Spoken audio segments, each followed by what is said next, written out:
So good afternoon everyone. पहला बेटे 8th question, illustration number 8। Sir मुझे फीवर था, मैं क्लास नहीं ले पाया, आपने कंसाइनमेंट की बुक की एंट्री पढ़ा दी क्या? कंसाइनी की बुक, अभी कंसाइनी की बुक में एंट्री होती क्या है? कुछ नहीं होती।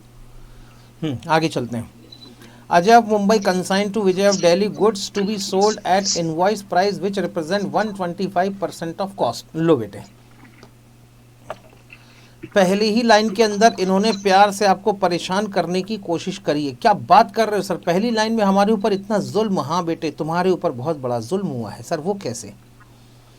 इन्होंने कह दिया कि भैया आपने कंसाइनी को गुड्स भिजवाया है और कंसाइनी से कह रखा है कि आप अपना गुड्स इनवॉइस प्राइस पे बेचोगे। और इनवॉइस प्राइस कितनी है? तो ये कह रहे हैं बेटे इनवॉइस प्राइस है 125% ऑफ कॉस्ट। अच्छा, ये ऐसा क्वेश्चन के अंदर लिखा हुआ है 125% ऑफ कॉस्ट, उसको एज इट इज मैंने यहां पर लिख दिया। कभी भी कोई भी फ्रेज अगर ऐसे टेक्सचुअल फॉर्म में लिखा हो, कभी भी अगर कोई भी फ्रेज ऐसे टेक्सचुअल फॉर्म में लिखा हो तो कोशिश करें पहले आप उसे मैथमेटिकल फॉर्म में कन्वर्ट करने की। सर मैथमेटिकल फॉर्म में कैसे कन्वर्ट करें? तो इसको और कैसे लिखा जा सकता है? इसको लिखा जा सकता है invoice price is equal to 125%। Of का मतलब होता है मल्टीप्लिकेशन कॉस्ट, ऐसा भी लिखा जा सकता है। सर इसका और क्या मतलब निकलेगा आपके हिसाब से बेटे? इसके हिसाब से और अगर मैं इसको मैथमेटिकली सॉल्व करने जाऊं तो इसका और मतलब क्या निकल सकता है?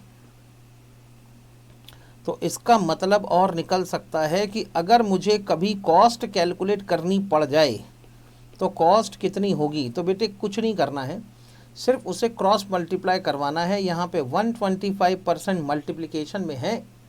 सर स्क्रीन आज ज़्यादा ही फ्रैक्स है। फ्रैक्स है मतलब ये क्या होता है? फ्रैक्स। आगे चलते हैं। अगर मुझे कॉस्ट निकालनी हो तो कॉस्ट कैसे निकलेगी? सर इनवॉइस प्राइस को डिवाइडेड बाय कर दो 125%, तो फिर आपकी क्या निकल जाएगी बेटे? कॉस्ट। सर ये कॉस्ट निकालना क्यों ज़रूरी है? याद करो बेटे, कल हमने एक कॉन्सेप्ट पढ़ा था लोडिंग का।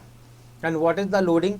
Loading is nothing but it is the difference between invoice price and cost price. Invoice price और कॉस्ट प्राइस के बीच का जो डिफरेंस होगा वही होगी बेटे आपकी लोडिंग। तो ये आपकी इनवॉइस प्राइस और कॉस्ट प्राइस के बीच का डिफरेंस आपको लोडिंग कैलकुलेट करना पड़ता है। लोडिंग कैलकुलेट करने के लिए आपके पास में इनवॉइस प्राइस भी होनी चाहिए और लोडिंग कैलकुलेट करने के लिए आपके पास में कॉस्ट प्राइस भी होनी चाहिए। तो अगर क्वेश्चन के अंदर इनवॉइस प्राइस दी है तो कॉस्ट कैलकुलेट करना आपकी मजबूरी है, और अगर कॉस्ट प्राइस दी हुई है तो इनवॉइस प्राइस कैलकुलेट करना भी आपकी मजबूरी है। सर इनवॉइस प्राइस क्यों? क्योंकि अगर गुड्स इनवॉइस प्राइस पे भेजा गया है तो सारी की सारी अकाउंटिंग आपकी इनवॉइस प्राइस पे ही होगी, फिर कॉस्ट प्राइस पे नहीं होगी। आगे चलें सर, आगे चलो। ये है बेटे पहली लाइन का मतलब। बाप रे बाप सर, एक लाइन का मतलब इतना डिटेल? हाँ बेटे ऐसे ही पढ़ा जाता है इसको। सर को ऑनलाइन प्रणाम। बेटे तुम्हें भी ऑनलाइन नमस्कार, बहुत बहुत नमस्कार। आगे चलें अनमोल। Yes sir. सर आज बच्चे बहुत कम है मरजान। बेटे तुम पढ़ने आए हो या नंबर ऑफ स्टूडेंट काउंट करने आए हो? ठीक है ना बेटे, मैं वही देखना चाहता हूं कि कितने लोग ऑनलाइन यहाँ पर रेगुलर बेसिस पे क्लास अटेंड करते हैं। आगे चलो बेटे, आगे चलो। ठीक है sir. Vijay is entitled to the commission of 10% on net profit on sale at invoice price. यहाँ पर बेटे विजय यानी कि कंसाइनी जो भी गुड्स बेचेगा उसके इनवॉइस प्राइस पे उसे 10% का कमीशन दिया जाएगा। ये आपके लिए कौन सा कमीशन हो गया? ऑर्डिनरी कमीशन हो गया। और आगे चलते हैं, इसके अंदर एक लाइन और लिखी हुई है बेटे, आओ उसको भी पढ़ लें ज़रा। ठीक है सर, वो क्या है? And 25% of any excess realised over invoice price. ये कौन सा कमीशन है? आगे आगे चले। यस सर, ये सर कौन सा कमीशन है? ये कमीशन है बेटे आपका ओवर राइडिंग कमीशन। कल बताया था मैंने, अगर कंसाइनी इनवॉइस प्राइस से भी ज़्यादा पे गुड्स बेचे तो जो भी वो एक्सेस प्राइस रियलाइज करेगा, जो भी वो सरप्लस प्राइस रियलाइज करेगा, ओवर कमीशन नहीं बेटे, ओवर राइडिंग कमीशन। अरुण पूरा नाम क्या है इसका? इसका पूरा नाम है ओवर राइडिंग कमीशन। हालांकि इससे रिलेटेड जो भी नोट्स हैं वो आपको अभी मैं लिखवाऊंगा। सारे कमीशन के बारे में अभी डिटेल में थ्योरेटिकल डिस्कशन भी करूंगा, लेकिन अभी हमारा डिस्कशन सिर्फ उतना ही होगा जितना हमारा प्रैक्टिकल क्वेश्चन के लिए ज़रूरी है। आगे चलें, आगे चलते हैं। और उसके बाद the expenses on freight and insurance incurred by Ajay were ₹10,000। Ajay है हमारा कंसाइनर, ये है आपके कंसाइनर एक्सपेंसेस। और आगे चलो, the account sale received by Ajay shows that Vijay has affected the sale amounting to ₹1 lakh. जो अकाउंट सेल मिली उससे पता चला है कि सामने वाले ने यानी कंसाइनी ने 1 लाख रुपए का सामान बेचा है, लेकिन क्वेश्चन के अंदर क्वांटिटी नहीं बताई इन्होंने कि हमने कितनी क्वांटिटी भिजवाई थी और कंसाइनी ने कितनी क्वांटिटी बेची है। उसके आगे बड़ी मज़ेदार इंफॉर्मेशन है, in respect of 75% on consignment. लो बेटे, यहाँ पर ये क्वेश्चन आपके साथ में प्यार से गेम खेल गया बेटे, हैं सर हमारे साथ गेम खेल गया। हाँ बेटे, यहाँ पर इतनी लाइन लिखते से ही क्वेश्चन आपके साथ में गेम खेल गया। क्वेश्चन ने इनडायरेक्टली आपको बता दिया कि हमने जितना गुड्स भिजवाया था उसका 75% सामने वाले ने बेच दिया, लेकिन अभी भी क्वेश्चन में ये नहीं बताया है कि हमने कितना गुड्स भिजवाया था। यानी एक जो सबसे इंपॉर्टेंट इंफॉर्मेशन यहाँ पर मिसिंग है, पता है बेटे कौन सी इंपॉर्टेंट इंफॉर्मेशन मिसिंग है? Goods sent on consignment. बात सब बेटे, सबसे पहली एंट्री क्या बनती है कंसाइनमेंट पे बताओ? नहीं, क्वांटिटी भी नहीं बेटे, सबसे पहली एंट्री आप बनाते हैं consignment account debited to goods sent on consignment account. लगभग 60% हम क्वेश्चन पढ़ चुके हैं, लेकिन 60% में अभी तक कहीं पर भी गुड्स सेंट ऑन कंसाइनमेंट आपको नहीं दिया गया। आगे चलूं? Yes sir. His selling expenses, यानी बात किसकी हो रही है बेटे? कंसाइनी की। His selling expenses to be reimbursed were ₹8,000। चलो भाई, सेलिंग एक्सपेंसेस या रिकरिंग एक्सपेंसेस मिल गए। हाँ, सब कुछ कर रहे हैं बेटे, सुशील कुमार एकदम सही पहुंचे हो आप क्वेश्चन में। सब कुछ कर रहे हैं, पूरी इंफॉर्मेशन दे रहे हैं, इधर की उधर की, कम ज्यादा अच्छी बुरी, लेकिन क्वेश्चन में कहीं नहीं बता रहे कि हमने कितने रुपए का कंसाइनमेंट का गुड्स भिजवाया है। और आगे चलते हैं। सर ये कौन सा एक्सपेंस है भैया? सीधी बात क्या लिखी है, आराम से पढ़ो बेटे। क्या लिखा है? Selling expenses. सेलिंग एक्सपेंसेस कब होते हैं? सेलिंग एक्सपेंसेस जब कंसाइनी के गोडाउन में गुड्स पहुंच जाता है, उसके बाद में कंसाइनी गुड्स को बेचने के लिए खर्चा करता है। और एक बार गुड्स कंसाइनी के गोडाउन में पहुंच गया तो उसके बाद के जितने एक्सपेंसेस होंगे वो सारे क्या होंगे आपके लिए? Recurring expenses. और आगे चलो, उसके बाद क्या लिखा है आगे बेटे? बड़ी मजेदार इंफॉर्मेशन है। 10% of consignment goods of the value ₹12,500 were destroyed at fire at Delhi godown। Okay, यानी ये क्या निकल गया सर? ये है हमारा एबनॉर्मल लॉस। समझ में आया बेटे? और एबनॉर्मल लॉस की ट्रीटमेंट हम कब करते हैं सर? सबसे आखिरी में। इस लाइन को तो सर हम मान लेते हैं कि है ही नहीं हमारे क्वेश्चन में। जब तक सारी इन्फॉर्मेशन प्रोसेस नहीं हो जाती तब तक तो एबनॉर्मल लॉस को हम हाथ ही नहीं लगाते सर। एबनॉर्मल लॉस बहुत खतरनाक होता है, ज़्यादा छेड़ोगे तो काले नाक के जैसा डस लेगा बेटे, ठीक है ना।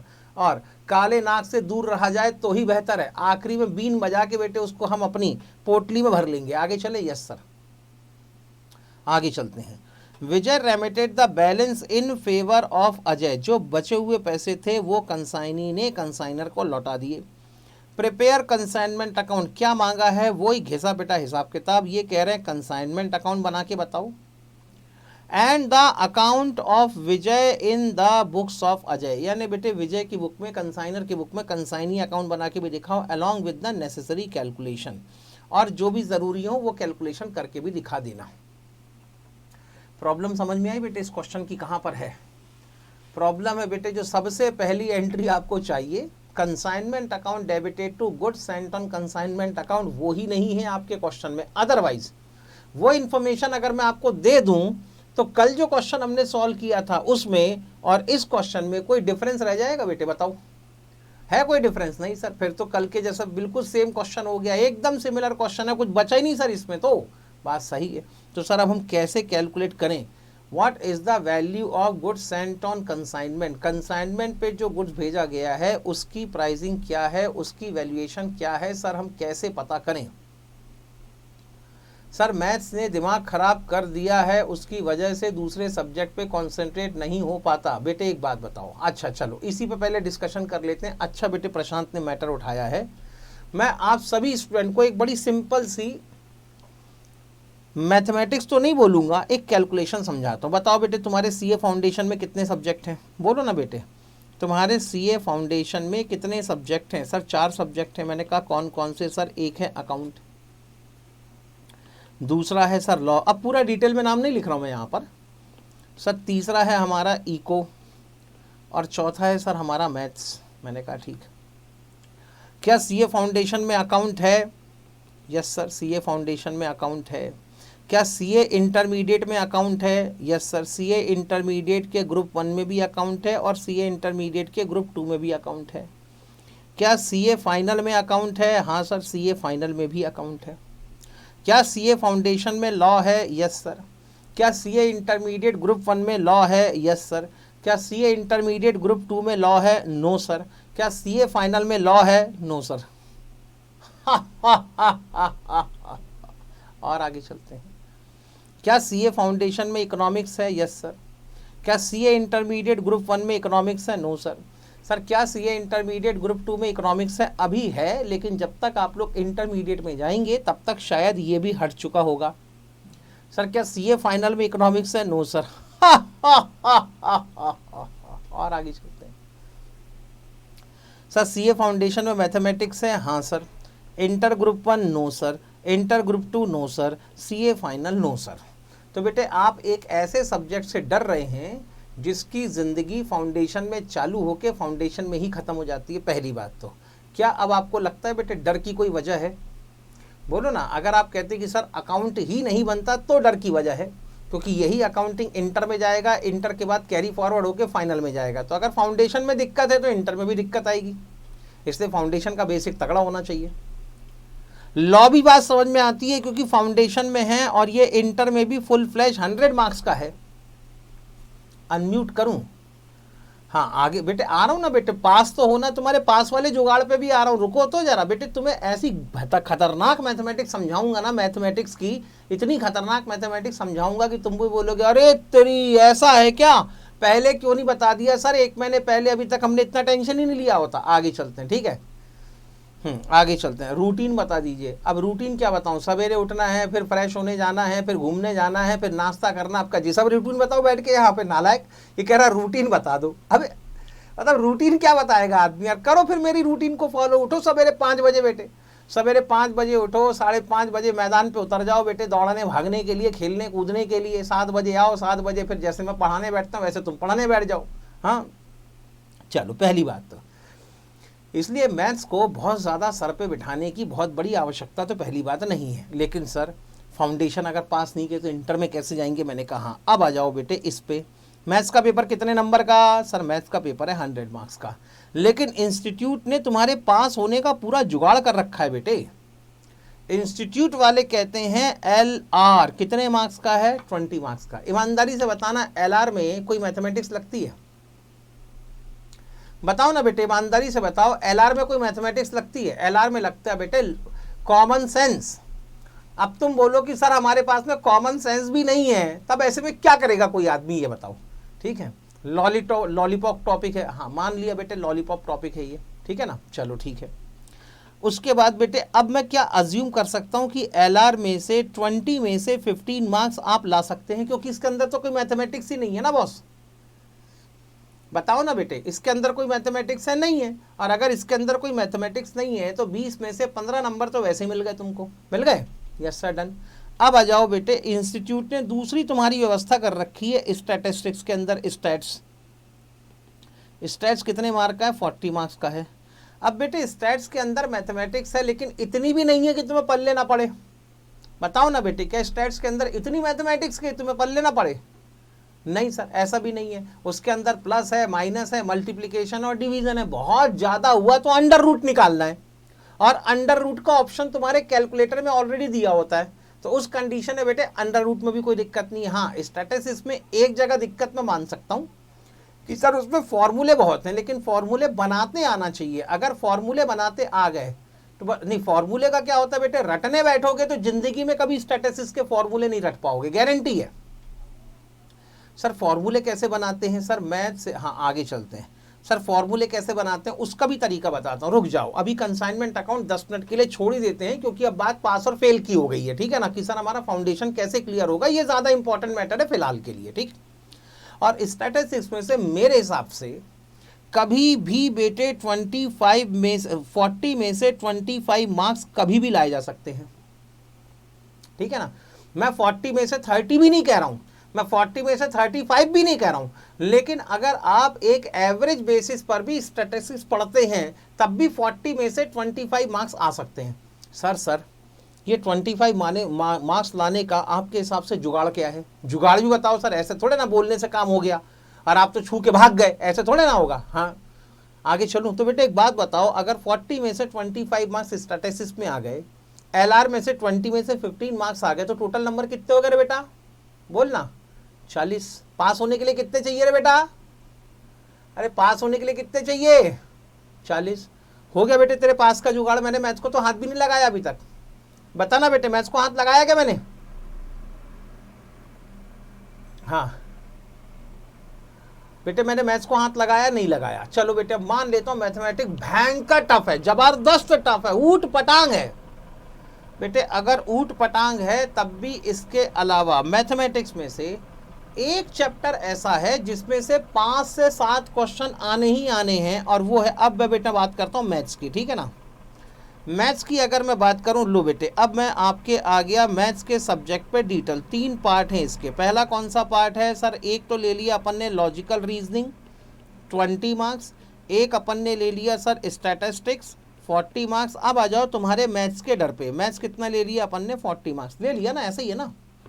सुनो सर अरे तो रुको नो, तो तुम्हारे 50 का भी जुगाड़ कर रहे हैं ना, रुक तो जाओ जरा। हाँ आगे चलो बेटे, 50 नहीं मैं तुम्हारे 60 का जुगाड़ कर दे रहा हूँ, रुक जाओ 5 मिनट।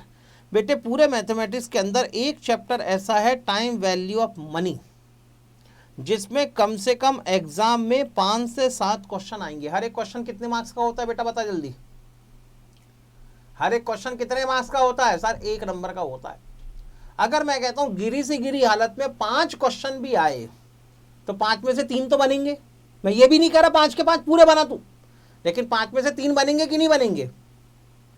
सर 10 से 15 क्वेश्चन आ जाते हैं टाइम वैल्यू ऑफ मनी में से, अकेले इसमें से। क्या बात कर रहा है? इतना रेशो बदल गया क्या इसका आजकल? टाइम वैल्यू ऑफ मनी में 10 क्वेश्चन आ जाते हैं आजकल। माय गॉड बेटे फिर तो काम ही हो गया बेटे, तब तो तुम ये समझ लो स्वर्ग की सैर पे निकले हो। अगर तुम कहते हो सर 10 से 15 question time value of money में से आ जाते हैं, तब तो मैं 10 ही क्वेश्चन मान के चलता हूँ। हाँ अरे अभी उस पे आएंगे ना बेटे, रिया रुको तो अभी चलते हैं। टाइम वैल्यू ऑफ मनी बेटे अगर मान लेते हैं 10 क्वेश्चन भी आए तो 10 क्वेश्चन में 7 मार्क्स मिल सकते हैं आपको? बोलो ना यस और नो। 10 क्वेश्चन में से 7 मार्क्स तो मिल ही सकते हैं ना? यस सर मिल जाएंगे। और आगे चलते हैं। मैथमेटिक्स के अंदर एक चैप्टर और होगा परमुटेशन एंड कॉम्बिनेशन, पीएनसी वाला। है कोई पीएनसी वाला टॉपिक? 12 से 16 आते हैं, अब बदल गए हैं। चलो बेटे जो भी आता होगा, यानी कुल मिला के एक chapter time value of money आपको अच्छे खासे मार्क्स देके चला जाएगा। इतना क्लियर है? यस सर अच्छा खासा क्लियर है। पीएनसी, पीएनसी में से कितने क्वेश्चन आते हैं बताओ बेटे? अच्छा सर 8 से लेके 9 मार्क्स का। बेटे मैं एक काम करता हूँ, मैं ले लेता हूँ बेटे 6 से लेके 9 मार्क्स, और मान लेते हैं मिनिमम 6 क्वेश्चन भी आए तो 6 में से 3 तो बनेंगे ही बनेंगे। मैं एकदम लोअर साइड में कैलकुलेशन लेके चल रहा हूँ बेटे, 6 में से 3 क्वेश्चन बनेंगे ही बनेंगे। अरे मैं कहता हूँ 5 भी आए तो 5 में से 3 बनेंगे कि नहीं बनेंगे? ठीक, ये लो बेटे 7 नंबर तुम्हें टाइम वैल्यू ऑफ मनी ने दे दिए, 3 मार्क्स तुम्हें परमुटेशन एंड कॉम्बिनेशन ने दे दिया। अब बेटे 2-3 टुकड़े टुकड़े वाले, आधे टुकड़े वाले चैप्टर जो होते हैं ना, चिल्लर चैप्टर कहते हैं जिसको अपन, रेशो, प्रपोर्शन, लॉगरिथम, ऐसे वाले कुछ टॉपिक होते हैं ना, छोटे छोटे टॉपिक। इन छोटे छोटे टॉपिक में से जिनको हम लोग कहते हैं बेटे चिल्लर टॉपिक के अंदर रेशो भी आ गया, प्रपोर्शन भी आ गया, लॉगरिथम भी आ गया, इतना ठीक है ना, और इंडाइसेस भी आ गया। इनमें से कुल मिला के बेटे 5 से लेके 7 क्वेश्चन तो आते ही होंगे। और अगर मैं कह रहा हूं मिनिमम 5 क्वेश्चन भी आए तो क्या इसमें से 3 मार्क्स नहीं मिल सकते आपको? बोलो ना बेटे, क्या इसमें से 3 मार्क्स नहीं मिल सकते आपको? यस सर इसमें से 3 मार्क्स तो मिल ही सकते हैं, ठीक है ना। अब बच गए तुम्हारे और भारी वाले टॉपिक जो तुम्हें डराते हैं। एक डिफरेंशिएशन, दूसरा इंटीग्रेशन, तीसरा सेट्स, फंक्शन एंड रिलेशन। मान लो इन तीनों को तुमने रिवाइज नहीं भी किया, थोड़ी देर के लिए मान लेते हैं तुमने आज से 3 टॉपिक पढ़ा, मान लेते हैं, ऐसा करना नहीं है ठीक है ना, मान लेते हैं ठीक है ना, कि आज से तुमने 3 टॉपिक को पढ़ना बंद कर दिया, कसम खा ली कि हम इस टॉपिक के कोई क्वेश्चन ना तो पढ़ेंगे, ना तो देखेंगे, ना तो एग्जाम में सॉल्व करेंगे, तो इनमें से कोई भी तुमको मार्क्स नहीं मिले, मान लेते हैं। इसके बाद बेटे एक टॉपिक और आता है प्रोबेबिलिटी। प्रोबेबिलिटी इसी के अंदर आता है, स्टैटिस्टिक्स के अंदर आता है? स्टैट्स के अंदर आता है। हाँ तो बेटे अच्छा चलो प्रोबेबिलिटी को यहाँ से हटा देता हूँ। और क्या बच गया बेटे मैथमेटिक्स में बताओ, और क्या बच गया मैथमेटिक्स में इसके अलावा? हो गया कि सिलेबस खत्म? इंडाइसेस आ गया बेटे चिल्लर में। सीक्वेंस एंड सीरीज, यार इसको तो अपन भूल ही गए बेटे, sequence and series. Sequence and correlation बेटे स्टैटिस्टिक्स का टॉपिक है नालायक। इंडेक्स नंबर स्टैटिस्टिक्स का टॉपिक है। इक्वेशन, इक्वेशन पे बाद में आएंगे, पहले sequence and series. Sequence and series के कितने क्वेश्चन आते हैं एग्जाम में? 4 से 5 क्वेश्चन मान लूं मैं सर, 5 क्वेश्चन आते हैं सीक्वेंस एंड सीरीज के। 5 में से बेटे 2 नंबर तो मिल ही सकते हैं मेरे हिसाब से। मैं तो 3 भी नहीं बोल रहा, 2 ही बोल रहा हूं। 5 में से 2 नंबर मिल सकते हैं कि नहीं मिल सकते? यस सर आ सकते हैं, ठीक है। उसके बाद बेटे वो तुम्हारी इक्वेशन और लीनियर इक्वेशन और ये और वो ग्राफ ग्रुप वाला जो भी है, सेट्स बेटे, सेट्स को तो अपन ने छोड़ ही दिया ना। अपन ने सेट्स, फंक्शन, रिलेशन, डिफरेंशिएशन और इंटीग्रेशन, 3 चैप्टर को तो मान के चल रहे हैं अपन, पढ़ ही नहीं रहे, देखना ही नहीं है, पन्ने नहीं पलटाने, रिवीजन ही नहीं करना, एक भी क्वेश्चन सॉल्व नहीं कर रहे अपन उसके, ठीक है ना। 3 चैप्टर को तो अपन ने बिल्कुल सौतेला व्यवहार करके घर से निकाल दिया, चलो निकलो तुम यहां से बाहर, ठीक है। अब बेटे अब बात करते हैं इक्वेशन की। इक्वेशन के कितने क्वेश्चन आ जाते होंगे एग्जाम में, ये बताओ। इक्वेशन, वो लीनियर इक्वेशन और लीनियर इनइक्वालिटीज वाले, सर अकाउंटेंसी में डर लग रहा है रिवीजन नहीं हो पा। अब तुम्हारे अकाउंटेंसी का डर भी निकालता हूँ सर, 3 या 4 क्वेश्चन आते हैं, कोई कह रहा 6 या 8 क्वेश्चन आते हैं, कोई कह रहा 2 या 3 क्वेश्चन आते हैं। मैं बेटे निधि की बात मान लेता हूँ कि सर इक्वेशन में से 2 या 3 क्वेश्चन आते हैं। मैंने कहा 2 या 3 नहीं, 2 ही क्वेश्चन आए, तो क्या इसमें से एक क्वेश्चन नहीं बनेगा? तुमको बताओ ना बेटे, क्या इसमें से एक क्वेश्चन बन सकता है या नहीं बन सकता? मैं तो कह रहा हूं 2 ही क्वेश्चन आए सुशील, मान लो इसमें से 2 क्वेश्चन आए, तो एक क्वेश्चन बनेगा कि नहीं बनेगा? सर इक्वेशन 4, अरे मैं कह रहा हूं एक क्वेश्चन बनेगा कि नहीं बने? सर मेरा भी, अरे तो रुको तो भाई, पहले ये बताओ। नहीं दोनों नहीं, एक ही क्वेश्चन चाहिए अपने को। एक क्वेश्चन बनेगा कि नहीं बनेगा ये बताओ, कम से कम बिल्कुल लोअर साइड में, गिरे पड़े हालात में कैलकुलेशन कर रहे हैं अपन, ठीक है ना। कि कल अगर मुंह उठाए बिना मुंह में पानी मारे पेपर देने अगर अपन चले गए दलिद्दर जैसे एकदम घिनापन वाली हालत में, तो भी 1 नंबर मिलेगा कि नहीं मिलेगा ये बताओ? यस सर मिलेगा, बराबर मिलेगा। तो मैंने कहा बेटे स्टैटिस्टिक्स में आ गए तुम्हारे 25 मार्क्स, लॉजिकल रीजनिंग में आ गए तुम्हारे 15 मार्क्स। अब काउंट करके देख लो तुम्हें कितने मार्क्स मिल रहे हैं। 25, 15, ये हो गए बेटे तुम्हारे 40, हो गए 40। मैथमेटिक्स में 7 और 3 10 और 3 13 और 2 15 और 1 16, 16 ये ले लेता हूँ। 14 + 16 = ये हो गए 56 मार्क्स। और कम कर देता हूं बेटे, लो 6 नंबर मैंने ग्रेस के और माइनस कर दिए। इंस्टीट्यूट वाले ग्रेस के नंबर देते, मैं तो उल्टा और ग्रेस के नंबर माइनस कर देता हूं। तो भी तुम्हारा बेटे 50 का जुगाड़ अभी भी तैयार है। अब बताओ बेटे मैथ्स के लिए कोई डरने की विषय वस्तु रह गई आपके पास? सर मेरे को AIR आना है, तो प्रभु उसके लिए मैं कुछ नहीं कर पाऊंगा, उसके लिए तुम अलग से देखो। AIR आने वाला जो स्टूडेंट होते हैं ना बेटे, उनकी प्रजाति अलग किस्म की होती है, ठीक है ना। उनकी प्रजाति लुप्तप्राय प्राणियों में आती है, उनके लिए अलग से वन्याभरण बनाए जाने चाहिए। जैसे बेटे लुप्तप्राय प्राणी शेर को बचाने के लिए हमारे सरकार ने अलग अलग वन्य अभ्यारण्य बनाए हैं। AIR वाले स्टूडेंट उसी कैटेगरी को बिलोंग करते हैं। अगर कभी AIR वाले स्टूडेंट का आप ब्लड का सैंपल निकालेंगे और उनके ब्लड के सैंपल में अगर आप ब्लड ग्रुप देखेंगे, तो आपके ब्लड के सैंपल में A B C D E F G पता नहीं कौन सा ब्लड सैंपल होगा। लेकिन जब बेटे AIR वाले स्टूडेंट का ब्लड सैंपल निकाला जाता है और उसमें बेटे जब ब्लड ग्रुप देखा जाता है, तो ब्लड ग्रुप में लिखा होता है AIR पॉजिटिव, ऐसा ब्लड ग्रुप होता है। तो ऐसे ब्लड ग्रुप वाले स्टूडेंट के लिए ये वाला कैलकुलेशन काम नहीं करेगा। इतनी बात समझ में आ गई? Yes sir. आगे चलूं? हाँ सर आगे चलो, ठीक है। तो बेटे मेरे हिसाब से अब मैथमेटिक्स के अंदर डरने की कोई विषय वस्तु दिखाई नहीं देती, इतना क्लियर है। अब बताओ बेटे किसको मैथ्स में डर लग रहा है? बेटे तुम जिन चैप्टर से डरते हो बेटे, उसके तो मैंने 0 मार्क्स काउंट किए हैं, एक भी नंबर काउंट किए ही नहीं मैंने तो उसके बाद में भी तुम्हारे बेटे बिल्कुल लोअर साइड में, बिल्कुल गिरे पड़े हाल में भी तुमको 50 नंबर मिलते हैं। आगे चलूं? स्टैटिस्टिक्स नहीं होता बच्चों को पूछो सर, एक बार मैथ्स हो जाता है लेकिन स्टैटिस्टिक्स नहीं होता बच्चों को पूछो सर। क्या बेटे बताओ स्टैटिस्टिक्स में दिक्कत है? सर PNC नहीं होता। अब बेटे तुम एक एक चैप्टर के नाम लो, कोई बोलेगा कि सर मेरे से PNC नहीं होता, कोई कहता है कि सर मेरे से प्रोबेबिलिटी नहीं होता, कोई कहेगा कि सर मुझसे ये नहीं होता वो नहीं होता। तो बेटे अब एक एक चैप्टर के लिए तो मैं कुछ नहीं कर सकता, ठीक है ना।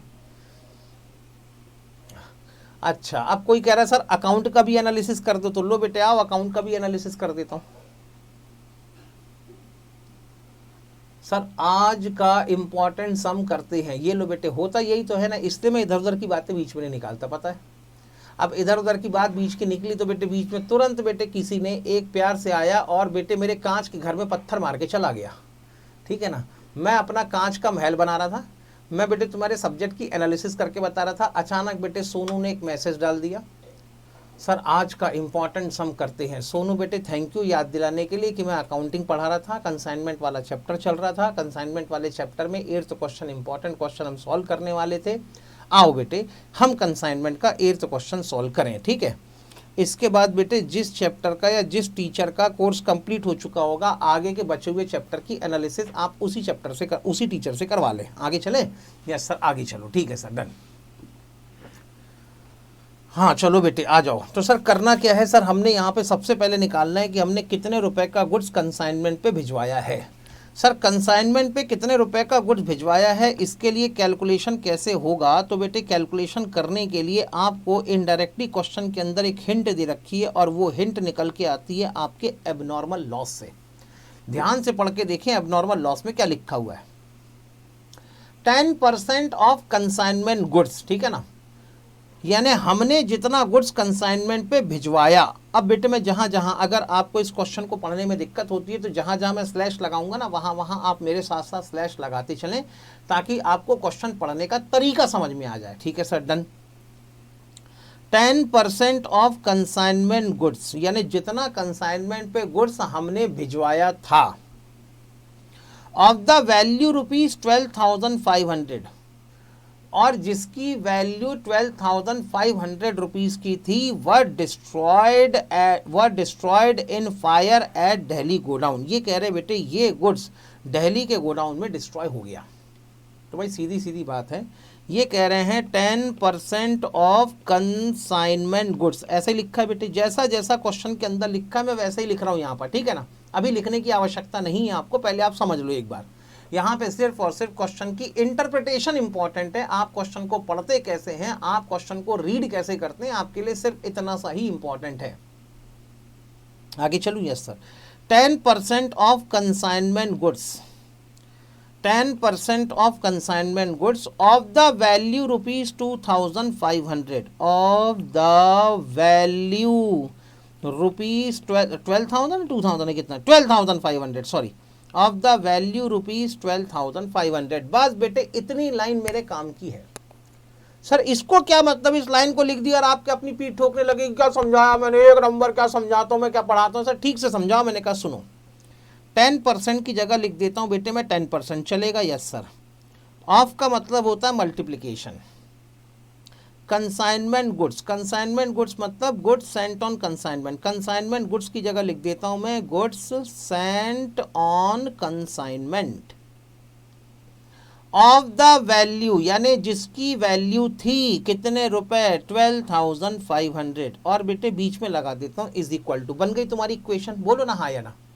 क्वेश्चन में खुद बेटे लिख लिख के दे रखा है कि तुमको मैथमेटिकली कैसे काम करना है। और आगे चलते हैं। सर लेकिन हमको तो चाहिए गुड सेंट ऑन कंसाइनमेंट। अरे तो बेटा यहाँ पर 10% किस में है सर, मल्टीप्लिकेशन में।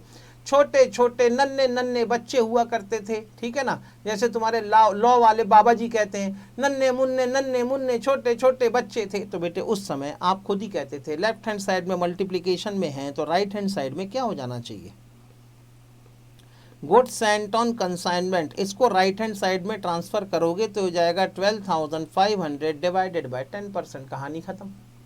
उठाओ अपना अपना कैलकुलेटर बेटे, तुम्हारा एक ही हथियार है और वो है कैलकुलेटर। करो कैलकुलेट बेटे, जैसा आपका कैलकुलेटर है ना उसी पे कैलकुलेट करके देख लो। 12,500 और उसी में करना डिवाइडेड बाय, ऐसे करो बेटे अपने कैलकुलेटर में 12,500, उसके बाद में एक डिवाइडेड का साइन होगा, डिवाइडेड बाय, और उसी के आगे लिख देना 10%। कहानी खत्म बेटे, कहानी खत्म, खेला खत्म। तो बताओ आंसर कितना आया।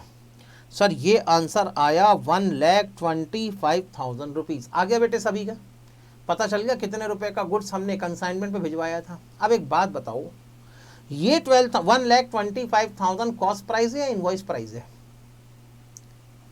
बोलो ना बेटे, ये आपके हिसाब से 1,25,000 कॉस्ट प्राइस है, इनवॉइस प्राइस है। क्योंकि अगर आप कहोगे कि सर ये इनवॉइस प्राइस है तो फिर मैं कॉस्ट प्राइस निकालूंगा, और आप कहोगे कि सर ये इनवॉइस प्राइस है तो फिर मैं कॉस्ट प्राइस निकालूंगा, और अगर आप कहोगे कि सर ये कॉस्ट प्राइस है तो फिर मैं इनवॉइस प्राइस निकालूंगा। बोलो तुम्हारे हिसाब से क्या है? कुछ का आंसर है कॉस्ट प्राइस, कुछ का आंसर है इनवॉइस प्राइस। अब बेटे सर आपका आंसर क्या है? बेटे मेरा आंसर ये है कि ये 1,25,000 आपने जो कैलकुलेट किया है वो है इनवॉइस प्राइस। सर आपको कैसे पता ये इनवॉइस प्राइस है? ये तो कॉस्ट प्राइस होना चाहिए ना। बेटे एक बात बताओ, आप सभी जो कह रहे हैं कि कॉस्ट प्राइस है, मैं बताता हूं क्यों कह रहे हैं।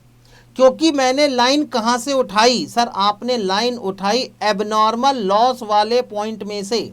और सर कल ही आपने डिस्कस किया था कि जब भी एबनॉर्मल लॉस निकालोगे कॉस्ट प्राइस पे होना चाहिए। अरे तो मेरे भाई मैं यहाँ पे एबनॉर्मल लॉस निकाल रहा हूँ या कॉस्ट, यहाँ पर गुड्स सेंट ऑन कंसाइनमेंट निकाल रहा हूँ, पहली बात। दूसरी बात, क्वेश्चन में लिखा है बेटे। सर कहाँ लिखा है? ये देखो, ये लिखा है Ajay of Mumbai consign to Vijay of Delhi goods to be sold at invoice price which represents 125% of cost. Consignor ने कंसाइनी को गुड्स भिजवाना है और उसको कह देना है कि भैया तुम जो भी गुड्स बेचोगे इनवॉइस प्राइस पे बेचोगे। तो एक बात बताओ, प्रोफार्मा इनवॉइस जो तुम्हारा बना होगा वो कॉस्ट प्राइस पे बना होगा या इनवॉइस प्राइस पे बना होगा? सोच के बताओ, आपका जो प्रोफार्मा इनवॉइस बना होगा वो कॉस्ट प्राइस पे बना होगा या इनवॉइस प्राइस पे बना होगा? मरजान कॉस्ट प्राइस पे कैसे बन सकता है बाबा? इतना कल डिटेल में समझाया मैंने, इतने फोटो, इतने डायग्राम, इतने स्केचेस बना दिए, उसके बाद भी तेरे कर तुम कॉस्ट प्राइस पे होगा, ऐसे कैसे हो सकता है? जब आप अपने कंसाइनी को गुड्स इनवॉइस प्राइस पे भिजवा रहे हैं तो प्रोफार्मा इनवॉइस भी किस पे बना होगा? इनवॉइस प्राइस पे बना होगा। और अगर प्रोफार्मा इनवॉइस इनवॉइस प्राइस पे बना होगा तो यहाँ पर ये जो एबनॉर्मल लॉस की वैल्यू आपको दी गई है ये भी किस पे दी गई होगी? डेफिनेटली इनवॉइस प्राइस पे दी गई होगी। ये बात अलग है कि हमको अपनी अकाउंटिंग करने के लिए एबनॉर्मल लॉस की वैल्यूएशन कॉस्ट प्राइस पे चाहिए होती है, लेकिन बेटे यहां पर तो एबनॉर्मल लॉस आपको इनवॉइस प्राइस पे दिया होगा कि नहीं? और अगर इनवॉइस प्राइस को क्रॉस मल्टीप्लाई करके आप गुड सेंट ऑन कंसाइनमेंट निकालते हैं तो ये भी क्या निकला होगा? आपका इनवॉइस प्राइस ही निकला होगा। अब मुझे कैलकुलेट करनी है कॉस्ट। बताओ बेटे कॉस्ट और इनवॉइस प्राइस के बीच में क्या रिलेशनशिप है? अभी अभी मैंने समझाया था। कॉस्ट इज इक्वल टू कितना होगा? Invoice price divided by 125%। लिखाया था मैंने ये। बस बेटे कॉस्ट निकाल लो। Therefore cost of goods sent on consignment. बताओ बेटे cost of goods sent on consignment कितना होगा? सर 1,25,000 डिवाइडेड बाय 125% कर दो तो cost of goods sent on consignment निकलेगा आपका 1 लाख रुपीज का। बताओ बेटे लोडिंग किसके बीच का डिफरेंस है? जल्दी बताओ। Sir loading is the difference between invoice price and cost price. Invoice price है हमारे गुड्स की 1,25,000, कॉस्ट प्राइस है 1 लाख। तो बताओ बेटे लोडिंग कितनी इंक्लूडेड है? सर इसके अंदर लोडिंग है 25,000। लो बेटे क्वेश्चन चालू भी हो गया और क्वेश्चन खत्म भी हो गया। अब कुछ बच गया तुम्हारे क्वेश्चन में? बताओ सबको समझ में आ गया कैलकुलेशन? और कैलकुलेशन से ज्यादा इंपॉर्टेंट चीज ये है how to read the question, ये ज्यादा इंपॉर्टेंट है। ठीक है ना? अब जैसे आप कहते हो ना कि सर हमको स्टैटिस्टिक्स के फॉर्मूले नहीं बनते, तो आपको स्टैटिस्टिक्स के फॉर्मूले इसीलिए नहीं बनते because you don't know how to read the question in statistics. Sir ऐसे कैसे? मतलब रीड के हिसाब से फॉर्मूले बन जाते हैं क्या? हाँ, रीड के हिसाब से अगर आप क्वेश्चन को सही तरीके से रीड करते हैं तो सारे स्टैटिस्टिक्स के फॉर्मूले उंगलियों पे छपते हैं। आगे चलते हैं। ठीक है सर अकाउंटिंग करवा दो लगे हाथों में। निकाल लो बेटे। पहली एंट्री क्या बनेगी? सर पहली एंट्री बनेगी consignment account debited to goods sent on consignment account, और यहां पर ये एंट्री किस पे बनेगी? इनवॉइस प्राइस पे। Invoice price of goods sent on consignment कितना था? 1,25,000 रुपीज। तो consignment account is to be debited by rupees 1,25,000 and हम यहां पर फिलहाल goods sent on consignment account नहीं बना रहे हैं। और एक कदम आगे चलते हैं। उसके बाद ये कह रहे हैं यहां पर कंसाइनर के एक्सपेंसेस हैं 10,000 रुपीज के, इनके लिए एंट्री बनेगी यहां पर consignment account is to be debited and bank account is to be credited by rupees 10,000। फिर उसके बाद ये कह रहे हैं कि हमें अकाउंट सेल मिली और अकाउंट सेल में कंसाइनी ये कहता है कि जितना गुड्स हमने भेजा था उसका 75% गुड्स कंसाइनी ने भेज दिया 1 लाख रुपए में। तो ये क्या है? That is the revenue on consignment, income on consignment. Entry क्या बनाओगी? सर एंट्री बनेगी consignee account is to be debited by ₹1 lakh and consignment account is to be credited by ₹1 lakh. आप लोग बेटे मेरे साथ साथ एंट्री को रिपीट किया करें, जहां आप लोग बैठे हैं वहां अपनी एंट्री को मेरे साथ साथ रिपीट किया करें, क्योंकि मैं बार बार कहता हूं कि अकाउंटिंग के ऊपर अगर आपको होल्ड रखना है तो आपको बेटे मेरे साथ साथ एंट्री को रिपीट करना ही पड़ेगा, ये आपकी मजबूरी है। एंट्री के ऊपर कंट्रोल है, एंट्री के ऊपर अगर कंट्रोल है तो उस कंडीशन में बेटे आप समझ लें कि अकाउंटिंग के ऊपर भी आपका 100% कंट्रोल है। क्लास में लगाता हूं मैं थोड़ी देर में। हाँ, तो इसीलिए आगे चलते हैं। ठीक है सर, कंसाइनर के एक्सपेंसेस भी रिकॉर्ड हो गए। इसके बाद इनकम रिकॉर्ड करनी है तो कंसाइनी अकाउंट डेबिट हो जाना चाहिए। Consignee account will be debited by ₹1 lakh and consignment account will be credited by ₹1 lakh. आगे चलूं? यस सर, आगे चलूं। The selling expenses to be reimburse were ₹8,000। Consignee ने सेलिंग एक्सपेंसेस इनकर किए, एंट्री बननी चाहिए इसके लिए। Consignment account is to be debited by ₹8,000 and consignee account is to be credited by ₹8,000। ये लो बेटे, कंसाइनमेंट अकाउंट डेबिट हो गया, कंसाइनी अकाउंट ₹8,000 से क्रेडिट हो गया। आगे चलूं? यस सर, आगे चलो, आगे चलते हैं। 10% ऑफ कंसाइनमेंट गुड्स, बस बेटे इसके बाद तो अब एक ही चीज बच गई है, कमीशन कैलकुलेट करना, दूसरा स्टॉक कैलकुलेट करना और तीसरा एबनॉर्मल लॉस कैलकुलेट करना। और कुछ बच गए तुम्हारे पास? बोलो ना हाँ या ना। नहीं सर, और कुछ नहीं बचा, बाकी तो पूरी कहानी सही है। Okay sir, done. आओ पहले कमीशन की बात करते हैं, ठीक है ना। सर कमीशन कैसे कैलकुलेट करें? तो लो बेटे, वर्किंग नोट, मैं सारे वर्किंग नोट बेटे आपको लिख लिख के समझा दे रहा हूँ। बाद में बेटे इन वर्किंग नोट का आप स्क्रीनशॉट ले लेना और जहां जहां आपको ठीक लगता है वहां वहां वर्किंग नोट को लिख लेना। आगे चलूं? यस सर, आगे चलो। सबसे पहले कैलकुलेशन ऑफ कमीशन,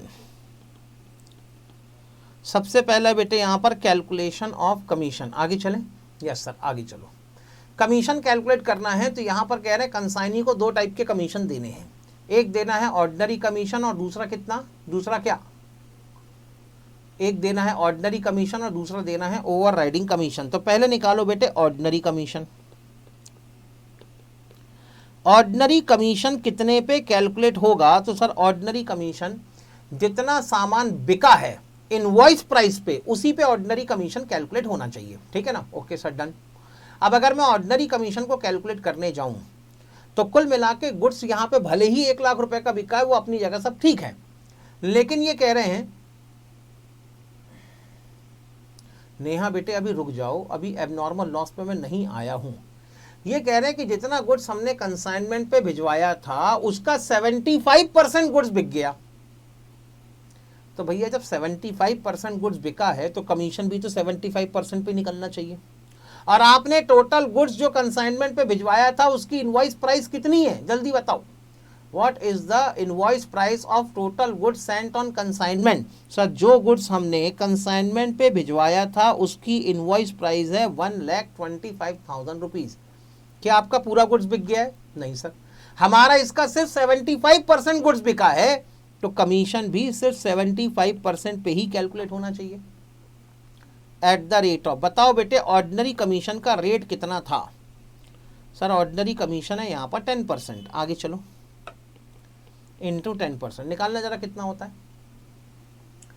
9,375 रुपीज का आपका ऑर्डिनरी कमीशन। बताओ बेटे ऑर्डिनरी कमीशन में किसी को कोई डाउट है? ऑर्डिनरी कमीशन कैलकुलेट करने में किसी को कोई डाउट है? यहां तक नहीं सर, हमें ऑर्डिनरी कमीशन कैलकुलेट करने में कोई डाउट नहीं है। ओके, और आगे चलो। अब अगला नंबर लगता है ओवरराइडिंग कमीशन का। जल्दी से सभी लोग जवाब दो, ओवरराइडिंग कमीशन किस पे कैलकुलेट होना चाहिए? सेलिंग प्राइस पे या इनवॉइस प्राइस पे या जो सरप्लस प्राइस रियलाइज्ड होगा उस पे? सर जो सरप्लस प्राइस रियलाइज्ड होगा उस पे सर कमीशन नहीं आया। कमीशन नहीं आया मतलब मैं समझा नहीं क्या कहना चाह रहे हो।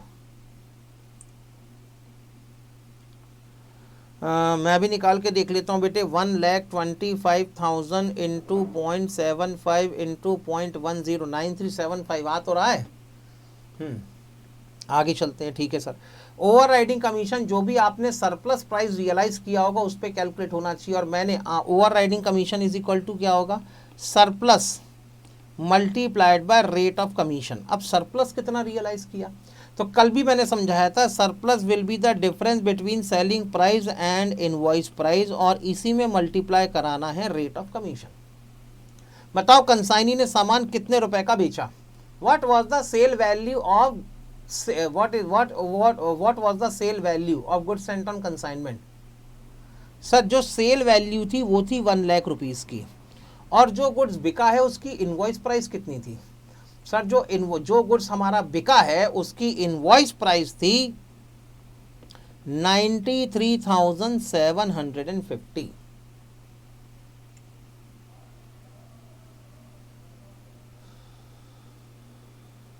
आगे चले? यस सर, आगे चलते हैं। और इसी में रेट ऑफ कमीशन मल्टीप्लाई करो तो ओवर राइडिंग कमीशन है आपका 25%, तो इसका 25% ओवर राइडिंग कमीशन आप पे करेंगे।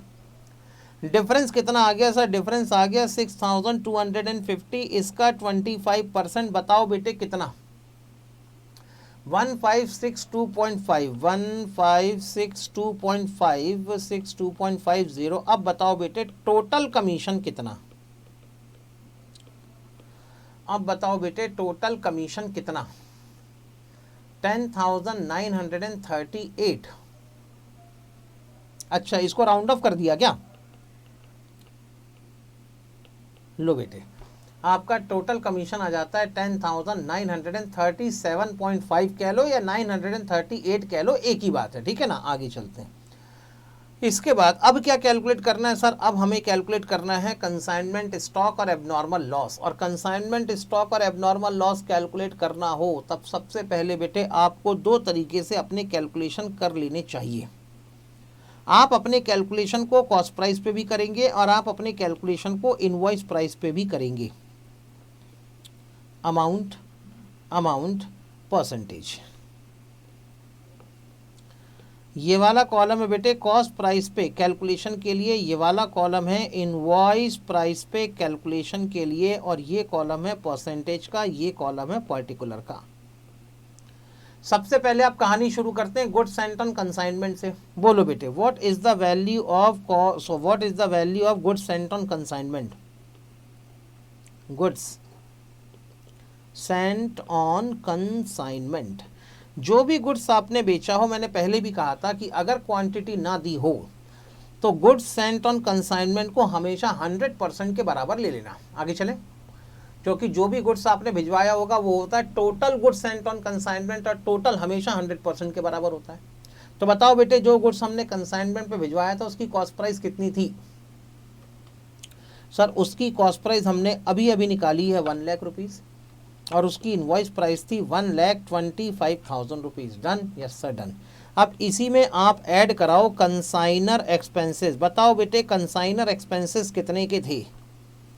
सर कंसाइनर एक्सपेंसेस शायद जहां तक वहाँ 10,000 रुपीज़ के आपके कंसाइनर एक्सपेंसेस थे। कॉस्ट प्राइस में भी 10,000 प्लस करोगे और इनवॉइस प्राइस में भी 10,000 प्लस करोगे। तो जो 100% गुड्स कंसाइनर ने सेंड किया है इसकी कॉस्ट प्राइस थी 1,10,000 रुपीज़, और इसकी इनवॉइस प्राइस थी 1,35,000 रुपीज़। डन? ये गुड्स कंसाइनी के पास पहुंचता उसके पहले ही रास्ते में 10% गुड डिस्ट्रॉय हो गया आपका, और ये है आपका एबनॉर्मल लॉस। तो लो बेटे, सबसे पहले यहां पर माइनस कराओ एबनॉर्मल लॉस। एबनॉर्मल लॉस की अगर मुझे कॉस्ट कैलकुलेट करनी हो तो बताओ कॉस्ट कितनी होगी? सर 100% गुड्स है 1,10,000 का, तो 10% गुड्स कितने का होगा, यही निकालना है। तो बस बेटे क्रॉस मल्टीप्लाई कर लो, 1,10,000 डिवाइडेड बाय 100% मल्टीप्लाइड बाय 10%। बोलो बेटे कितना? सर कॉस्ट प्राइस है 11,000 रुपीज़ की। ओके, और अगर इनवॉइस प्राइस निकालनी हो तो सर इनवॉइस प्राइस आएगी इसकी 1,35,000 divided by 100% multiplied by 10%। Sir godown, अच्छा गोडाउन में डिस्ट्रॉय हुआ है क्या कि रास्ते में डिस्ट्रॉय हुआ? रुको रुको रुको रुको रुको, पढ़ लें दो। अरे गोडाउन में डिस्ट्रॉय हुआ बेटा, रास्ते में नहीं हुआ। सॉरी, यहाँ पर एबनॉर्मल लॉस को आप एडजस्ट नहीं कराएंगे। इस बार जो एबनॉर्मल लॉस हुआ है वो एबनॉर्मल लॉस गोडाउन में हुआ है, तो अभी आप फिलहाल एबनॉर्मल लॉस को डील नहीं कर सकते। आगे चलें। अब इसमें बेटे पहले आपको ऐड करना पड़ेगा कंसाइनी एक्सपेंसेस, कंसाइनी एक्सपेंसेस, लेकिन कौन से? सिर्फ और सिर्फ नॉन रिकरिंग एक्सपेंसेस। बताओ बेटे कंसाइनी के नॉन रिकरिंग एक्सपेंसेस कितने थे? सर वैल्यू वही, अरे हाँ कोई खर्चा ऐड, अच्छा हाँ सही है बेटे। नहीं बेटे सुशील, 8,000 रुपीज रिकरिंग एक्सपेंसेस हैं। सुशील कुमार कहाँ ध्यान है तुम्हारा?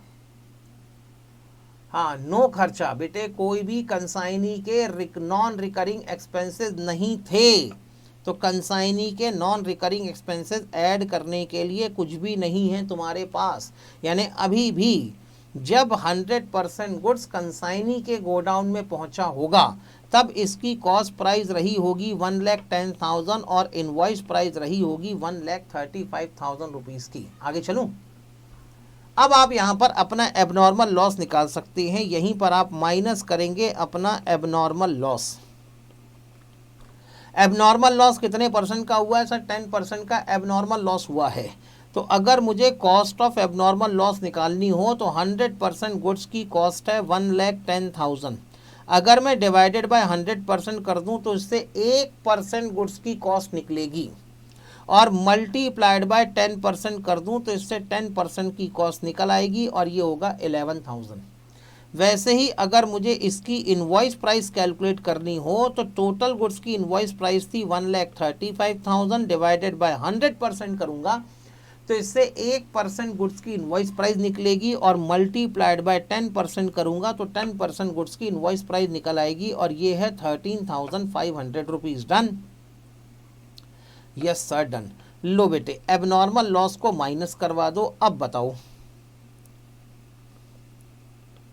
गुड्स रिसीव्ड बाय कंसाइनी,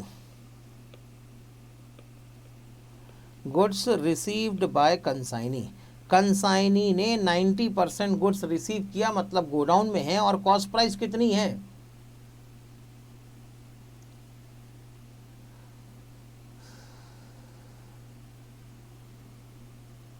एक मिनट चारू बेटे, एक मिनट रुक जाओ, एक मिनट रुक जाओ बेटे। चारू, एक जोत, एक मिनट के लिए रुक जाओ। एक मिनट में अपना कैलकुलेशन खत्म कर लूं, फिर आपके डाउट पे आता हूं। आगे चलते हैं।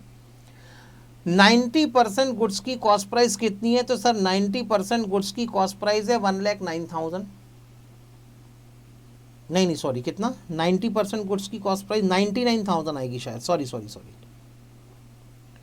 90% गुड्स की कॉस्ट प्राइस आएगी 99,000, और इनवॉइस प्राइस कितनी आएगी सर? 1,35 में से 13,500 माइनस कराओ, 1,21,500। 1,21,500 ये है बेटे आपके 90% गुड्स की वैल्यूएशन। आगे चलूं? Yes sir. अब निकालो बेटे अपना कंसाइनमेंट स्टॉक।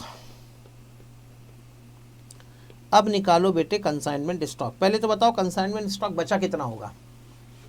सर हमने 100% गुड्स भिजवाया था, इसमें से 10% गुड्स एबनॉर्मल लॉस में चला गया, बचा कितना? 90% बचा था सर ये 90%। इसमें से 75% कंसाइनी ने बेच दिया, तो बचा कितना? 15%। यानी आपका जो भी कंसाइनमेंट स्टॉक कैलकुलेट होगा वो आपका 15% होगा। तो सबसे पहले कैलकुलेट करो cost of consignment stock. Cost of consignment stock कितना होगा? तो सर 99,000 कॉस्ट है 90% ऑफ गुड्स की, तो 15% गुड्स की कॉस्ट कितनी होगी? बताओ बेटे कॉस्ट कितनी? अरे अरुण कुमार रुक तो जाओ मेरे भाई, आ रहा हूं डाउट पे। एक बार क्वेश्चन को तो कंप्लीट होने दो, रिदम कैसे तोड़ दूं मैं क्वेश्चन के बीच में? सर कॉस्ट प्राइस है 16,500। अब बताओ बेटे invoice price of consignment stock कितना? Invoice price of consignment stock कितना? सर 90% गुड्स की कॉस्ट है इनवॉइस प्राइस है 1,21,500।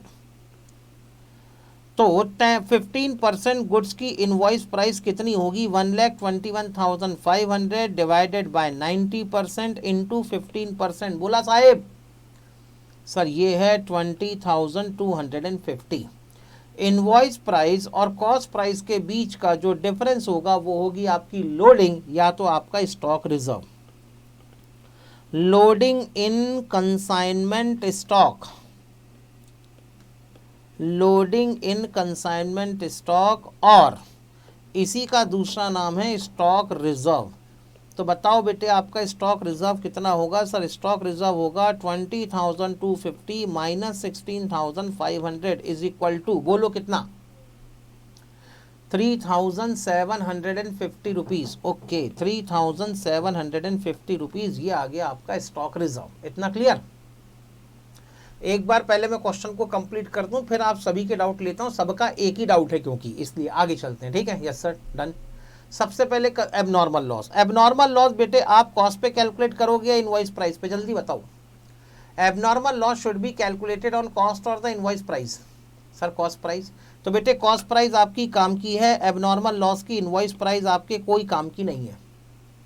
क्या बेटे एबनॉर्मल लॉस 11,000 का है, इसका कुछ अमाउंट रिकवर होने वाला है? जल्दी बोलो हाँ या ना। इंश्योरेंस कंपनी से कोई रिकवरी होने वाली है? नहीं सर, कोई रिकवरी नहीं होने वाली। और अगर कोई रिकवरी नहीं होगी तो ये पूरा का पूरा नॉन रिकवरेबल लॉस है। और अगर नॉन रिकवरेबल लॉस है तो कहां भेजोगे इसको? प्रॉफिट एंड लॉस अकाउंट में भेजेंगे। तो एंट्री क्या बनेगी? सर एंट्री बनेगी profit and loss account debited to consignment account. ये ले बेटा, profit and loss account debit करवा दो, कंसाइनमेंट अकाउंट यहाँ क्रेडिट करवा दो। लोडिंग आप ऑलरेडी पहले ही रिवर्स करवा चुके हैं। इतना क्लियर? जल्दी बोलो हाँ या ना। यस सर, आगे चलते हैं। ठीक है, एक कदम और आगे चलो। अब आ जाओ कंसाइनमेंट स्टॉक पे। कंसाइनमेंट स्टॉक कितने का कैलकुलेट हुआ? 20,250 का। एंट्री बताओ जल्दी। सर एंट्री होनी चाहिए consignment stock account is to be debited and consignment account is to be credited.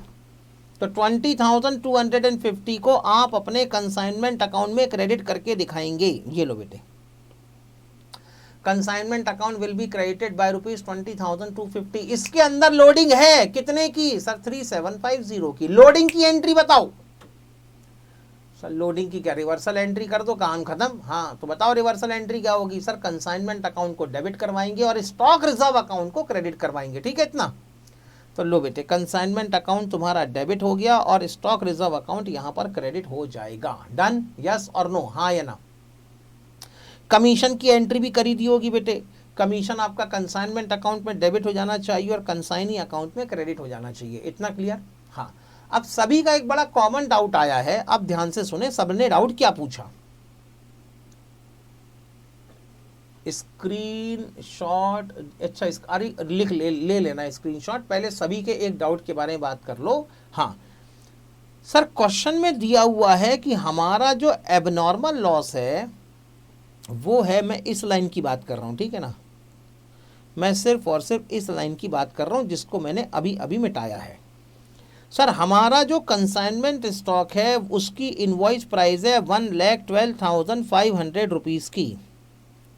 और आप कह रहे हो कि एबनॉर्मल लॉस, हमारा जो एबनॉर्मल लॉस है उसकी इनवॉइस प्राइस है 12,500 रुपीज़ की। और आपके कैलकुलेशन के हिसाब से एबनॉर्मल लॉस की इनवॉइस प्राइस आ रही है 13,500 रुपीज़ की। तो इसका मतलब आपका सॉल्यूशन गलत है। अरे मेरे बेटे, अरे मेरे बच्चे, यहाँ पर ये जो इन्होंने एबनॉर्मल लॉस 12,500 का बताया है, ये एबनॉर्मल लॉस सिर्फ और सिर्फ जो गुड्स कंसाइनमेंट पर भेजा गया है उसकी इनवॉइस प्राइस बताइए। और मैंने जो 13,500 लिखा है वो invoice price of goods sent on consignment में कंसाइनर के जो खर्चों का हिस्सा है वो जोड़ के बताया है मैंने। समझ में आई बात? तो क्वेश्चन के अंदर जो एबनॉर्मल लॉस 12,500 दिया हुआ है उसमें कंसाइनर के एक्सपेंसेस इंक्लूडेड नहीं हैं, लेकिन हमने जो 13,500 कैलकुलेट किया है क्योंकि कंसाइनर के एक्सपेंसेस भी थे इसलिए वो ऐड करके कैलकुलेट किया है। समझ में आया बेटे? हाँ, इसमें लोडिंग नहीं ना रे बेटा, इसमें बेटे क्या इंक्लूडेड है? इसके अंदर कंसाइनर के प्रोपोर्शनेट एक्सपेंसेस इंक्लूडेड हैं। ठीक है, तो सर फिर क्वेश्चन में ये वाली लाइन क्यों दी हुई है? बेटे एक बात बताओ, अगर क्वेश्चन में ये लाइन ना दी होती, थोड़ी देर के लिए सोच के बताना, अगर क्वेश्चन के अंदर ये लाइन ना दी होती तो क्या आप cost of goods sent on consignment calculate कर सकते थे? मैंने पहले कहा था बेटे इस लाइन को पढ़ते समय कि क्वेश्चन ने गेम खेल दिया आपके साथ। क्या गेम खेल दिया? असल में इन्होंने इस लाइन को लिखा है एबनॉर्मल लॉस के रेफरेंस में। लेकिन ये एबनॉर्मल लॉस की वैल्यू नहीं है। इन्होंने सिर्फ आपको एक हिंट दिया था कि आप invoice price of goods sent on consignment कैसे निकालोगे। समझ में आई बात? So actually this line is not about calculation of abnormal loss. Actually this line was related to the calculation of invoice price of goods sent on consignment. समझ में आया? Sir पता कैसे बेटे? साफ साफ नेहा जब लिखा हुआ है कि कंसाइनर ने कंसाइनी को गुड्स भिजवाया है ताकि वो उसे इनवॉइस प्राइस पे भेज सके, इसका मतलब जो वैल्यू दी होगी वो तो सारी इनवॉइस प्राइस पे दी होगी ना। सर तो इसमें एक्सपेंसेस हर बारी इंक्लूडेड रहेगा या नहीं? बेटे तुम किसकी बात कर रहे हो? क्वेश्चन के अंदर जो इन्फॉर्मेशन दी रहेगी उसकी बात कर रहे हो, जो हमने कैलकुलेट किया है तुम उसकी बात कर रहे हो? एक जो बेटे तुम इसके एक्सपेंसेस की इंक्लूजन की जो बात कर रहे हो क्वेश्चन में, सर ने बेटे क्वेश्चन में तो जो दिया है ये तो क्वेश्चन को पढ़ के समझना पड़ेगा ना।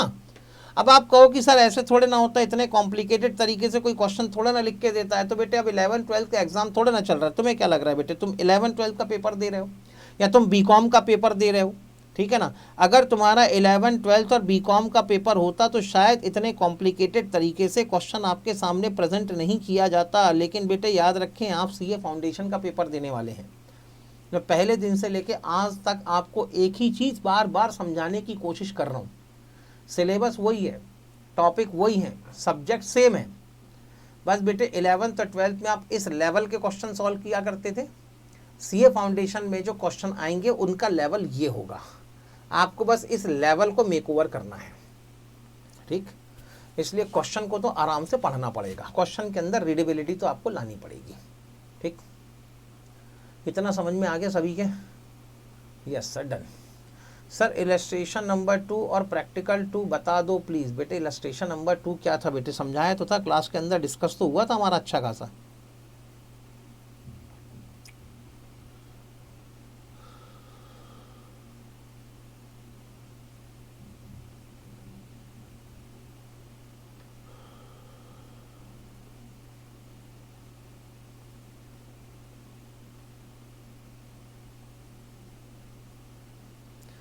इलस्ट्रेशन नंबर 1 ये हमारा क्लास में डिस्कस हुआ था।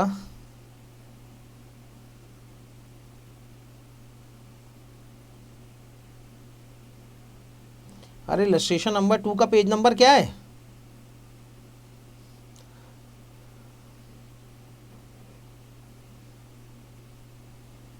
अरे कोई बताएगा इलस्ट्रेशन नंबर 2 का पेज नंबर क्या था रे बेटा? ये बेटे सेम तो क्वेश्चन है, इसके अंदर तो कुछ अलग है ही नहीं।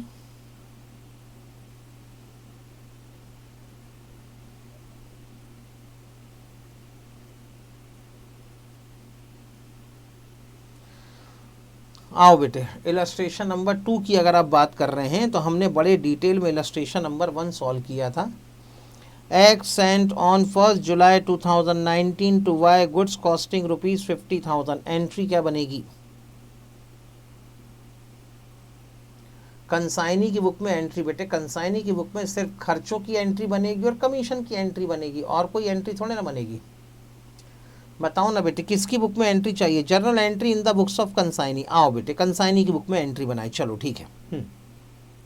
एक्स ने वाई को 50,000 रुपीज़ का गुड्स भेजा। कंसाइनर की बुक में क्या एंट्री बनेगी? कंसाइनर की बुक में एंट्री बनेगी बेटे यहाँ पर consignment account debited to goods sent on consignment account. Consignee की बुक में क्या एंट्री बनेगी? कोई एंट्री नहीं बनेगी भैया। अगर यहाँ पर कंसाइनर ने गुड्स भिजवाया है तो उससे कंसाइनर का कोई लेना देना थोड़े ना। कंसाइनर को कंसाइनी कौन सा उसका मालिक बन गया? तो since the consignee is not concern with the goods sent on consignment, तब इस कंडीशन में यहाँ पर कंसाइनी की बुक में कोई एंट्री नहीं बनना चाहिए। और आगे चलते हैं। And spend 1,000 on packaging etcetera. Consignor के खर्चे हैं, कंसाइनर के खर्चों के लिए बेटे कंसाइनी की बुक में क्या एंट्री बनेगी? कोई एंट्री नहीं बनेगी। और आगे चलते हैं। इसके बाद अगला पॉइंट क्या कहता है? On 3rd July 2019 Y received the goods and sent his acceptance for ₹30,000 payable at 3 month. यहाँ पर बेटे कंसाइनी ने एक्सेप्टेंस दी है तो अब कंसाइनी की बुक में एंट्री बनेगी। कंसाइनी की बुक में एंट्री क्या बनेगी? उसने एक्स को एक्सेप्टेंस दी है, इसलिए एक्स अकाउंट डेबिट हो जाना चाहिए और बिल्स पेएबल अकाउंट क्रेडिट हो जाना चाहिए। तो पहली entry X account debited to bills payable account. और आगे चलते हैं। Y spend 2000 on freight and cartage. बेटे वाई ने 2000 रुपये, वाई कौन है? कंसाइनी। कंसाइनी ने खर्चा किया होगा तो कंसाइनी अपनी बुक में क्या रिकॉर्ड करेगा? उसने खर्चा किया होगा तो वो कैश अकाउंट को क्रेडिट करेगा और ये पैसे उसे कंसाइनर से रिकवर करने हैं, कंसाइनर से लेने हैं, इसलिए कंसाइनर अकाउंट को डेबिट करेगा। तो एंट्री क्या बन गई? एंट्री बन गई consignor account is to be debited and cash oblique bank account is to be credited. ये लो बेटे, consignor account is to be debited and bank account is to be credited by rupees 2800। Sir 2800 क्यों? 2000 rupees का बेटे freight and cartridge, 500 का godown rent, 300 के insurance के खर्चे। On 31 December 2019, he sent his account sale along with the amount due to X, showing that 4/5 of the goods has been sold for rupees 55,000. Consignee ने 55,000 का goods बेचा होगा। अब जब कंसाइनी ने गुड्स बेचा होगा, अमाउंट भी कलेक्ट किया होगा, जो भी किया हो, जैसे भी किया हो बेटे, यहाँ पर कुल मिला के यहाँ पर अच्छा, इसके बाद बिल की ड्यू डेट भी आ गई है। तो बेटे यहाँ पर जैसे ही बिल का पेमेंट होगा, कंसाइनी की बुक में एंट्री बन जाएगी bills payable account debited to bank account. आगे चलें।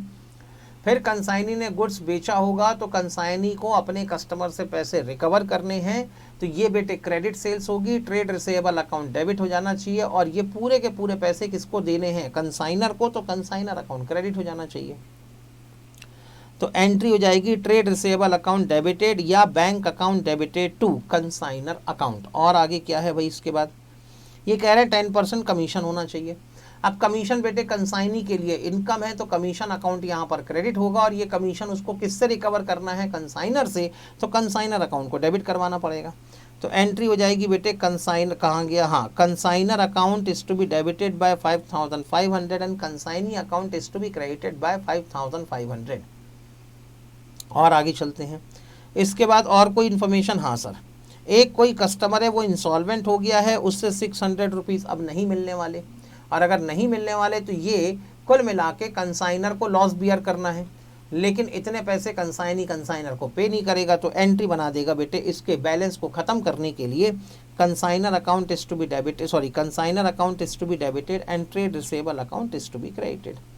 जो बचे हुए पैसे बेटे उसने कंसाइनर को भिजवा दिए होंगे, तो यहाँ पर कंसाइनर रिसीवर है, कंसाइनर अकाउंट डेबिट हो जाना चाहिए और बैंक अकाउंट यहाँ पर क्रेडिट हो जाना चाहिए। ठीक, लो बेटे, this is the end of your consignment. यहाँ पर बेटे कैलकुलेशन ऑफ कम, बेटे एक बार और इसका, हाँ एक बार और करके देखना बेटे, सेल बेसिस पे करके देखोगे तो समझ में आ जाएगा। एक बार ट्राई करके देखो, बन जाएगा।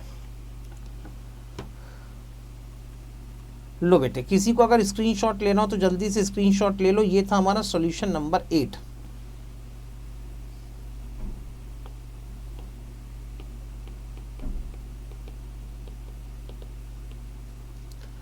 हाँ बेटे, सॉल्यूशन नंबर 8 में सबसे पहले हमने बेसिक कैलकुलेशन ये किया था, बेसिक कैलकुलेशन, और उसके साथ में ये हमने कमीशन कैलकुलेट किया था। ये लो बेटे, इसका स्क्रीनशॉट ले लो। बेटे ऐसे अगर प्रैक्टिकल क्वेश्चन नंबर 1, 2, 3, 4 करवाने जाऊंगा ना चारों, तो अगले 10 दिन तक ये टॉपिक ख़त्म नहीं होगा। एक बार आप ट्राई करके देख लो, अगर कोई डाउट आएगा तो डाउट अलग से बेटे व्हाट्सएप पे सेंड कर देना, ठीक है ना। हाँ बेटे, क्लास ख़त्म है, अगर कोई क्लास लीव करना चाहे तो वो लीव कर सकता है। ओके, यहाँ पर बेटे हमने बेसिक कैलकुलेशन किया था। यहाँ पर बेटे हमने invoice price of goods sent on consignment calculate किया था और साथ में यहाँ पर हमने अपना कमीशन कैलकुलेट किया था। डन? नहीं बेटे, नहीं हो पाएगा, समझा करो अभी।